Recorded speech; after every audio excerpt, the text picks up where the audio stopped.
Hey everyone, my name is Nathan Payne. Welcome back to another episode of Blu Ocean Crypto. So I wanted to do a special video to celebrate Mavia's full first year anniversary, which is coming up on February 1st, so tomorrow. So what I did is I put together a document of all the accomplishments and milestones, updates, and things hit into a document. I'm going to share this down in the comments below. I also have sources with all the tweets and articles that were from other sites, because I wanted to kind of give everyone a proper understanding of just how much Mavia accomplished in this year. And I'm also going to talk about things that we're still waiting for and what they've talked about is coming in this year, 2025. So I've got a fair bit to cover, but I think this is going to be pretty exciting for a lot of you guys just to get a proper scope and sense of how quick Mavia has actually been moving, because I know when we're involved with it, we can feel like things are going slow. We know there's a lot of key things. We don't get a ton of communication or build up towards stuff, in the community like people would want. And we just don't have our hands held quite like other projects. And I don't think we should need to. I think right now Mavia needs to focus on building. That's the most important thing. We've got some really key features coming. So I hope this gets you guys fired up and just helps give you guys more confidence in really what Mavia has been doing here, because man, I'm blown away. So without further ado, let's jump right in. I want to play. Okay, so we're starting in February. They launched the game. They also did the massive airdrop program. This was amazing, especially for landowners. A lot of us got quite a bit of value from that airdrop. What you did with your tokens was up to you. Also, the game reached over 1 million downloads on its first day. Then they released the token on the 6th. They also talked about how they reached 50,000 on-chain holders in just 7 days. Also, they updated alliances from 50 members to 25. I'm not sure if a lot of you guys remember that. They had 300,000 on Twitter, 278,000 daily active users. They reached 2 million downloads. There was lots of exchange listing announcements during that month. Mavia DAO governance was also launched. They did the X2Y2 NFT borrowing and lending program. That was pretty cool. I actually used it a couple times. I made a video about it too. This is also when Mavia chose Base as their layer 2 solution. So February was definitely a pretty jam-packed month. It makes sense. It was their release, right? So moving into March, the airdrop was considered completed. It was over. They reached 2.6 million monthly active users in the first 30 days. They also integrated with Layer 0. This was going to later lead to the Mavia Bridge. They also reached 3 million downloads. They successfully integrated with Stargate Finance. They also partnered and integrated with Chainlink. Mavia was also featured in the New York Times. So that was a pretty cool month. They were getting a lot of things in place, obviously for the vision, for the growth of the game, a lot of key partnerships, the Layer 0 and Chainlink and things like that. Then we moved to April 2024. They had an ad featured in Times Square. That was pretty cool. Mavia reached 4 million downloads. Also, the hero pedestal, they made a change in game where you no longer needed to upgrade that. Just upgrade the hero level in the lab. Shout out to KNAT for helping me realize that. I got him to take a quick look at this list to see if I was missing anything, and he mentioned that one, so thank you. Also, Mavia token emission schedule was modified. This was a little controversial. I know not everybody agreed with it. I thought it was a really smart move, though. I was happy that they did that. Moving to May. All right, we already covered so much. We're only in May. We had the Ruby Marketplace launch. This was in-game. We had the first Super Mavian skin set mint. That was incredible. They also added the Helicopter, Thyra, and Phage to the game. Helicopter and Phage are great. I think Thyra still needs a little bit of love. We also had the first land decoration mint. They also did the top 2 alliance competition for video feature. Bog and Amigo Stalbar ended up winning that. I love that Bog's going to be forever immortalized in that video. Really proud for that accomplishment personally. Also, then we move on to June. So they mentioned the phase 2 next frontier, introduced the Ruby web marketplace, also enhancing trading experience. HQ8 was dropped. They added traps in game. This is kind of before the ice trap, just the flying trap and the explosive. Then they added hero abilities. That changed the meta quite a bit. Definitely added a lot of utility to the heroes themselves in game.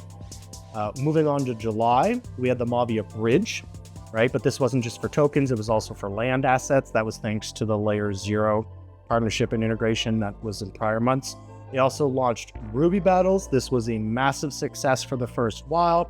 We all know they made some changes that ultimately killed the game mode, but maybe there's some hope for it down the road if we can get that fixed or addressed. It was still a ton of fun, and it's still something fun to tinker around with. I just think it could really use a lot of love. We also had the Ruby scan. This is probably one of my favorite features. I use this all the time. It's basically allowing Ruby to be tracked as if it's an on-chain asset. Really awesome that they did that. Also, Mavia reached 5 million downloads. They also added in the 250 Ruby battles, which is really sweet.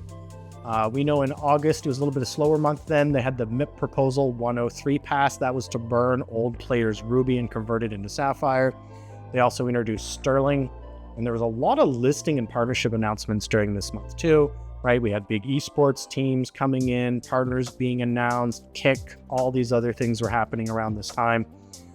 Actually a little bit sooner on some of them. Then we moved to September. They had the Web Ruby Marketplace launch. So this is also obviously massive, not from just in-game. We could now use it on the web. They did the first mythical NFT decoration. That was crazy. They did the first consumable release, and they also did which was all of them, right? Training capsule, all the big ones. And it started with the first consumable NFT from the Beluga campaign. I remember someone bought it for like thousands of Ruby, just the individual one. And then they did a 1 million Ruby giveaway. That was really cool. That was kind of to help with Ruby battles a little bit. Then moving into October, we had the Uptober Mint Frenzy, I'm calling it, because there was just back-to-back mints, so many things happening. That's when we got the Inferno skin as well. They also hit over 1 million Ruby transactions. We got the Warlord. They also finished the base layer editor feature. That's with the links where you can save and share links. But also they added in daily challenges and rewards. Thanks again to KNAT for catching that at the same time that was done. We also got LAN integration, which was massive. That's a huge key feature. Moving on to November. I'm just trying to rip through this, guys. I don't want this video to be 20-30 minutes. So November, we had multiple in-person events attended by Mavia. The Ice Bomb was added in game. That added a lot of cool stuff to the meta. It also made ground attacks a lot tougher because you could now pair explosive mines with ice bombs and take out packs of blazes. That was really cool. Top 4 games on base. There was also the Mavia integration into Marketplace. Actually, I just want to come take a quick look up here too. Yep. Okay. So December, we had the Mavia Exchange Ruby Swap. This was awesome. This is a huge key feature just to be able to do that. Mavia staking was also launched. We got HQ9. Then in January, it was the big thing was the AMA highlight from the previous year. Also what's to come in the future for Mavia. They had the final marketplace opening. We had the time and gold staking statue rewards released. So that was a lot, guys. That's basically what Mavia accomplished over the year. I know there's probably even a few things that I'm missing here. Feel free to let me know. I can always add it to this document down in the comments below. But these are the most important things that I was able to pick up on. And I know there's probably even a couple things I'm missing down here, but I just wanted to show you guys what's upcoming and then what we're waiting on. So we know that more players and incentives are something they're working on, higher earnings for all, tournaments and wars, sustainable Ruby inflation, referrals and partnerships, marketplace optimization. That's kind of what they told us so far. Now, things that we're waiting on to get delivered to us, and I'm sure there's probably even 1 or 2 things I might be missing from in here. Also, another important thing to mention is in January, we also got the new leveling rewards. So this wasn't announced really anywhere, but that's where if you're a new player, you can get those NFT badges when you level up and earn extra Ruby bonuses. So the things that we're waiting on or that we think are coming soon because we've been told about them or they've been delayed is the arbitrage tool in the marketplace, NFT crafting, partnering and renting, Mavia holder in-game benefits, the remaining staking rewards, because there was all these mystery rewards for different lands, the marketplace LP pool, Ruby staking. I think Ruby staking needs to be highly prioritized in my opinion. Item royalties, new game mode, Mavia elite skins, There's also the golden hero skin and seasonal ranking rewards. Now, there's actually one other thing that I think needs to be on here too. And one more thing that needs to be added to this is wallet delegation. And this should probably be very high on the priority list, because we know a lot of big teams and organizations and guilds cannot deploy their assets until wallet delegation happens. So I hope you guys enjoyed this video. This was a lot of information to go through. It took me a little while to put this together. Like I said, we had some help from KNAT and other people. Want to make sure that I gave you guys a nice summary. Mavia's really accomplished a lot this last year. I'm really excited to see what they do in the years to come. Now, if you were to compare it to Clash of Clans, it took them 5, 6, many years to get some of these things done before they started even doing big tournaments and all this other stuff. We're still very early for this game genre. So if you feel like things are moving slow, check out this document. You can see just how much has been done. And we also know what to look forward to next year with the things that we're waiting on for delivery and what they've mentioned. So I'm super stoked. I'm looking forward to the next following months, seeing what Mavia has in store for us, and I hope you guys are too. Okay, thanks so much for joining me today. It really makes a big difference being subscribed to the channel. Do me a favor, as always, and smash that like button, and we'll see y'all in the next video. Cheers.